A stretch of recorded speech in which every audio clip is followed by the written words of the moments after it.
Does this like secure Pete Alonso to the Astros? Like, does that not just sound like the most picture perfect thing? Like a right-handed first baseman that you can plug in between Tucker and Yordan.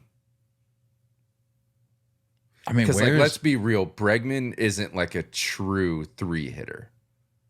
If you go straight up, and I don't write the Astros lineup, and I know they rotate because I watched Kyle Tucker lead off a few times.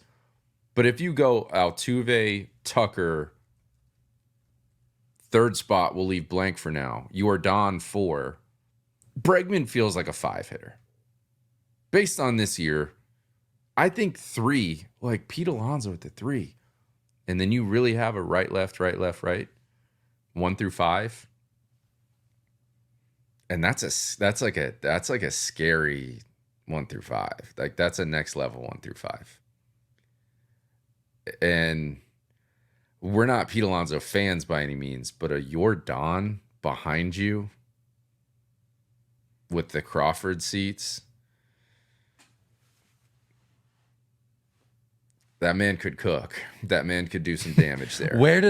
Here's the question. Where does Pete Alonso become, when it's all said and done, if he were to end up in Houston, where would he be more disliked? Hated. Hated. With the Mets organization who can't get out of their own way, or the very well documented, hated Houston Astros organization?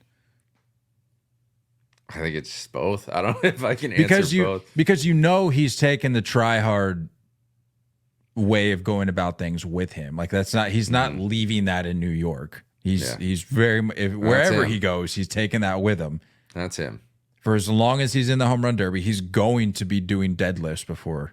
Yeah.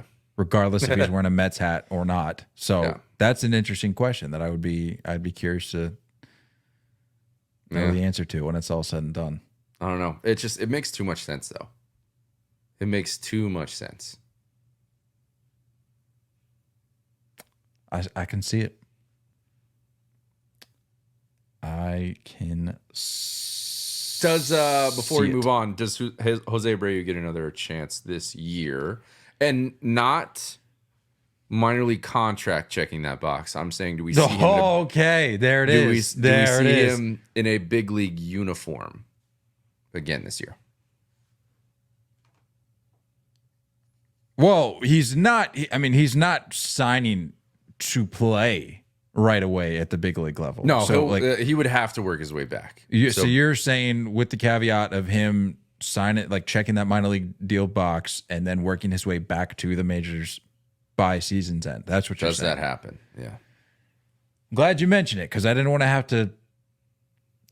to win that bet too. Yeah, had to put in the correct. Shout out Jorge Lopez.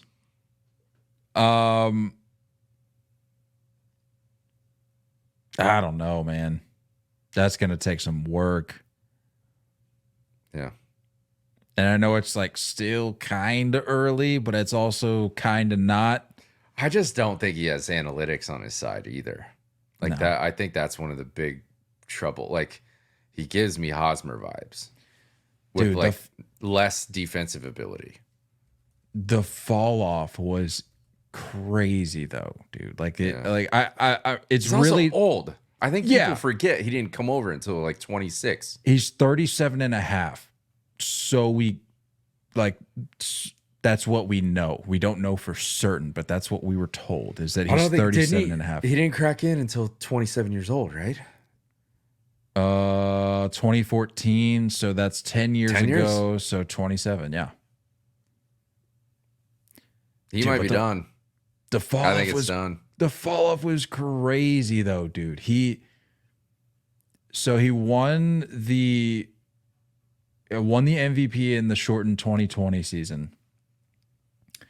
But before that, how many jacks did he have? Even in that season, he had 19. But in 60 games, he did. He played every game. So 19 jacks in 60 games. Actually had the most hits in the AL that year too. But by year, starting with his rookie year, 36 jacks, 30, 25, 33, 22, 33, and then 19 in 2020. 2021, he had 30. And then 2022 is really where I don't know. I don't want to say a dip, but he only had 15 home runs. He hit 304 though. And that was over 157 games. 2023. So he's sturdy. He is durable. He had, 2023 played 141 games, had 18 jacks, only hit 237. And then obviously this year has just been abysmal. I think I don't feel like pulling up the numbers. I'm curious to see like if like off of fastballs, it's like, that's always kind of the old age tell. Yeah. You can't keep up with the average fastball. That's when we're going to move on. He was hitting 124 before he got. The biggest issue is the launch angle. I think that's the biggest problem. And that's what I mentioned, like the Hosmer vibes. It's like he's just not lifting the ball. It's so weird to me. It's just so weird to me that, and I'm not going to sit here and say I'm the greatest hitting coach ever, but it's weird to me that hitting coaches can't just be like, we need to change stuff.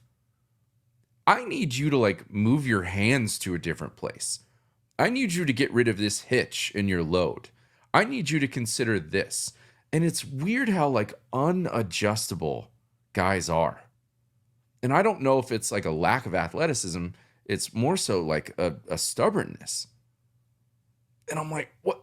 You're hitting like $150. What do you have to lose? Change something.